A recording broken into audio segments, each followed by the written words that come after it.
Сәлем балалар, қазақ тілінің 124 сабағы 2 сынып. Тақырыбы дара және күрделі сын есімдер. Бүгінгі тапсырма орындайтындарым. Дара және күрделі сын есімдерді ажыратамыз. Мәтіндегі негізгі ойды анықтау, қатені тауып, оны түзетіп жазу. 14-ші жаттығу мәтінді тыңда. Яғни теория арқылы мына жерде мәтінді тыңдауға болады балалар. Немесе оқиық. Әуежайда 2-3 күннен бері ұшақ пен тікұшақ қатар тұрған еді. Бір кезде ұшақ: "Осы саған таң қаламын", деді көршісіне қарап. "Өзің тым шабан ұшасың. Сен менде салыстырғанда жай ұшатыны рас. Есесіне мен бір орында қалықтап тұра аламын." Көкке көтерілгеннен кейін бір орында қалықтап тұрудың қажеті не? Осылай деді де ұшақ тікұшақтың жауабын күтпесе ұша жөнелді. Кенет ұшақ төменге көз салса, бір кеме суға батып барады екен. Құтқарушылар бір орында қалықтап тұрған тікұшақтан арқан саты түсіріп, кемедегі адамдарды құтқарып жатыр. Өзінің орынсыз сөзіне ұялған ұшақ бұлттардың арасына кіріп кетті. Тыңдаған мәтін бойынша өз ойыңды айт дейді. Мәтіндегі негізгі ойды анықтап, ұшақтың қандай түрлерін білесің. Балалар, кәнекей кімде қандай ой бар екен? Ұшақ пен тікұшақтың екеуінің арасында қандай жайттар болды? Неге ұшақ ұялып қалды? Осы сұрақтарға жауап беріңдер. Енді мәтіндегі негізгі ой орынсыз сөз сөйлемеу. Ұшақтың түрлері: неге ұшақ деді. Содан кейін мынау тікұшақ жаңағы және мынау әскери ұшақтар екен. Балалар, ұшақ пен тікұшақ арқылы нені білдіргісі келді автор? Себебі адамдарда осындай мінездер болады. Ұшақ пен тікұшақ арқылы адамдардың осындай орынсыз сөйлеуі, адамның көңілін қалдыруы, неге осы арқылы берілген екен. Бұны мысал деп аталады. Мысал дегеніміз жан-жануарлар, өсімдіктер болсын, солар арқылы сөйлете отырып, адамдардың мінездерін көрсетеді. Сонымен біз мәтіндегі негізгі ойды анықтадық. Келесі 15-ші жаттығу өлеңнің қатесін түзетіп көшіріп жаз дейді. Мынау жасыл қарындаш, мұнымен гүлді бояймын. Мынау көк қарындаш, мұнымен суды бояймын.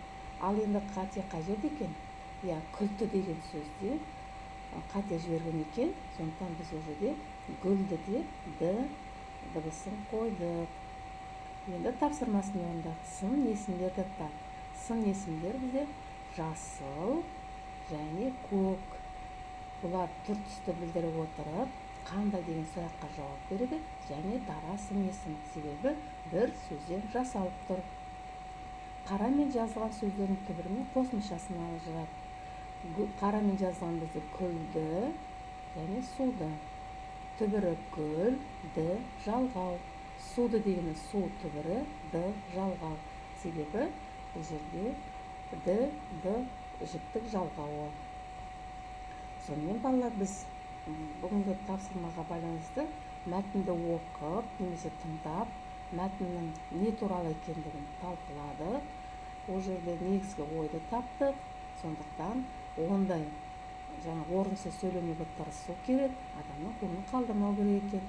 Келесі екіншісінде бізге берілген қатені түзетіп жаздық. Оның ішінде сын есімдер таптық және қарамен жазылған сөздердің түбірі мен қосымшасын ажыраттық.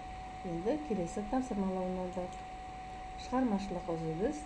16-ші жаттығу берілген әріптер қатарында жасырынған сын есімдерді тауып жаз дейді. Енді қарайық, кәнекей қандай сөздер бар екен балалар, Енді мына жерде біз қарайтын болсақ, көк деген сөз бар екен. Содан кейінгі әдемі деген сөздер таптық, ала деген сөздер таптық, сарғыш, қысқа, ақ, жаңағы ірі және таза деген сөздер бар екен. Бұның барлығы да дара сын есімге жатады. Қандай деген сұрақтарға жауап беріп тұр. Келесі 17-ші жаттығу жұмбақты оқып шешуін тап. Адам көтерген көк ала шатыр қалқып келе жатыр. Шешуі әуе шары екен, аспанда ұшып жүрген әуе шары. Сын есін тап, дара күрделі екенін айт. Жұмбақтың ішіндегі сын есім көкала, күрделі себебі екі сөзден құралып тұр. Енді балдар, қазір сендерге миллион кімге бұйырады деген ойын ойнаймыз. Соның ішінде сұрақтарға жауап беріңдер. Кім көп ақша, доллар ұтады, сол жеңімпаз болады. Миллион кімге бұйырады деген ойынды бастайтын боламыз. Қане баста. Бірінші сұрақ. Бірінші сұраққа біз $100 тігетін боламыз. Сын есім деген не? Заттың сапасын, түртісін, көлемін тағы басқа білдіреді. Б. Заттың санын білдіреді. С. Заттың атын білдіреді. Д.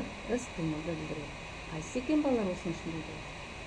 Әрине, заттың сапасын, түртісін, көлемін тағы басқаны білдіреді екен. Ендеше бас көрейік, дұрыс па екен? Дұрыс болса жасыл, дұрыс болмаса қызыл жанады. Әрине, дұрыс екен. Ендеше біз $100 ұтып алдық. Келесі $200 қарайық. Екінші, дара сын есімді тап. А. Қоңырала, биік. В. Жаман, тәртіпті бала. С.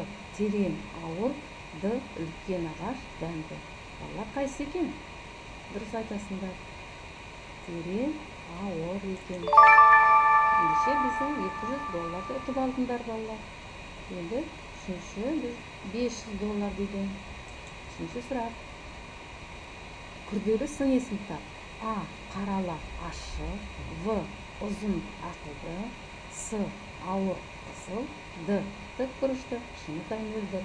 Қайсы екен балалар күрделі сын есімдер? Екі сөзден құралған. Ол Д. Дұрыс екен. Жақсы, $500 ұтып алды. Келесі $1000 қарайық. Негізгі сын есімді тап. А. Күрең, қызыл. В. Бала. С. Жатыр. Д. Жұмсақ. Балалар қайсы екен негізгі сын есім? Әрине, жұмсақ. Қанекей дұрыс екен қарайық. Дұрыс екен. Ендеше $1000 ұтып алды. Келесі $2000. Туынды сын есімді тап. А. Қара. В. Тұшылау. С. Әдемі. Д. Сары. Бұл жерде қайсы екен туынды сөз? Әрине, тұшылау. Нақты емес, тұшы түбірі лау деген жұрнақ жауапты. Ендеше бас көрейік. Дұрыс екен, $2000. Ал егерде сарыны басатын болсақ, ол бізде қызыл жанып, дұрыс деген емес деген осындай белгіні көрсетті. Балалар, жарайсыңдар. Барлықтарында өте жақсы тауып, барлықтарында рахмет.